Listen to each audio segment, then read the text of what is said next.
No, če govorimo o Heglu in njegovih slovenskih prijateljih, in Hegel ima v Sloveniji zelo veliko prijateljev, najbrž, če bi računali število hegeljancev per capita, če obstaja takšna enota, bi Slovenija bila na samem svetovnem vrhu.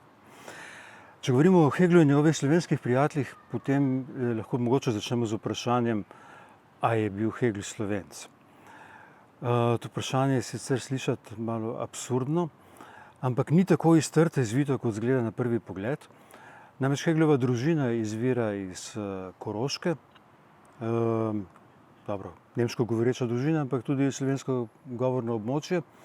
V 16. stoletju je njegov prednik Johannes Hegel živel od tega, da je izdeloval kositrne izdelke.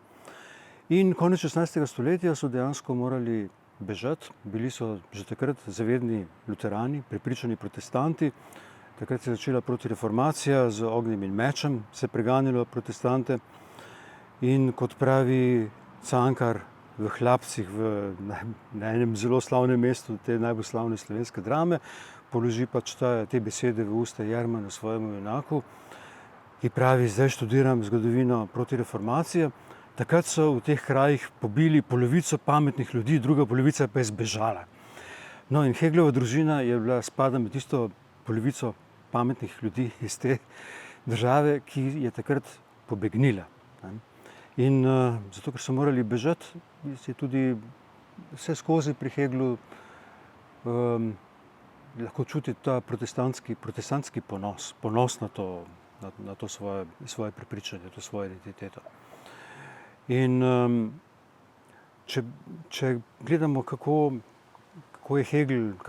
se je Hegel tako razbohotil v tej državi, lahko to vidimo nemara kot nek način vrnitve potlačenega. Hegel, ki smo ga izgnali, se vrača v Slovenijo, vrača se zadnje desetletja v Slovenijo, masovno se vrača, hvala Bogu. In Hegel, ki je pač ljubil ta miselni topos neskončne sodbe kot duh je kost, se pravi izenačenje dveh entitet, ki nimata nobene skupne mire, lahko predlagamo to neskončno sodbo: Hegel je Slovenec.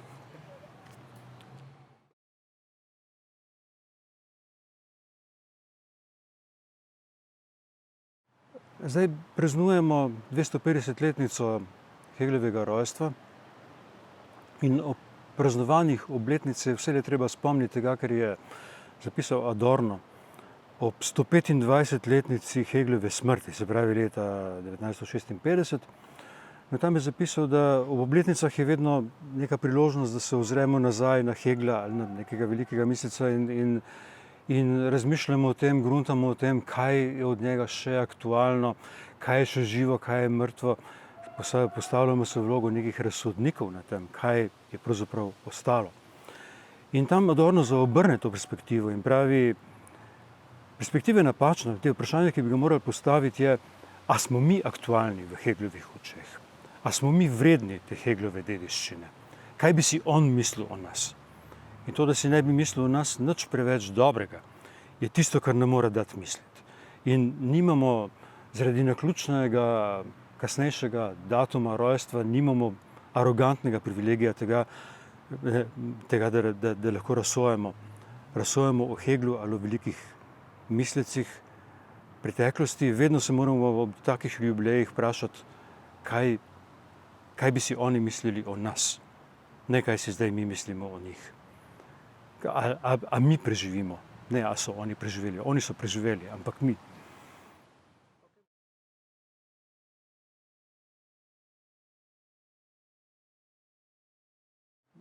Hegel je bil dejansko tisti filozof, ki mu v času študija nisem mogel videti meje in dna.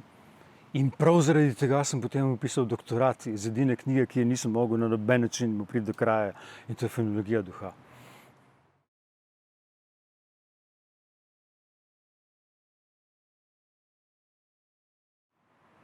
Hegla. No, na nek način je vedno ostal najpomembnejši filozof, kar pa seveda ne pomeni, da bi se z njim vselej strinjal. Je kar precej mest, ker mi grejo na živce, mislim, na nek način, ker pride na dan ves ta njegov progresizem in to napreduje in to čedalje na boljše.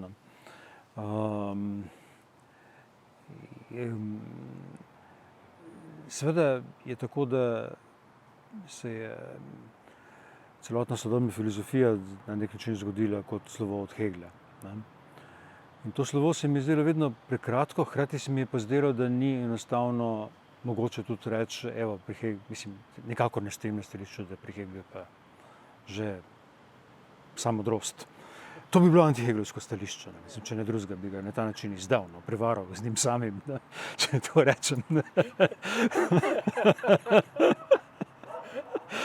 In seveda je vsa miselna pot, ki me je vodila skozi dober francoski strukturalizem, skozi Lacana, skozi psihoanalizo, je neka posebna miselna pot, ki Lacan sam je bil pač na določen način velik Heglovec, zavezan Heglu zaradi Koževovih predavanj, ampak to je neka komplicirana zgodba, ker Kožev nikakor ni bil adekvatna interpretacija Hegla, ampak hkrati neka interpretacija, ki je imela izjemno produktivne učinke.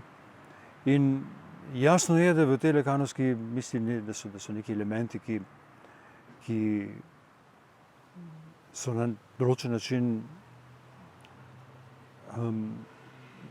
sežejo preko Hegla, so neke koncepti, ki niso več mišljivi znotraj heglovskega horizonta.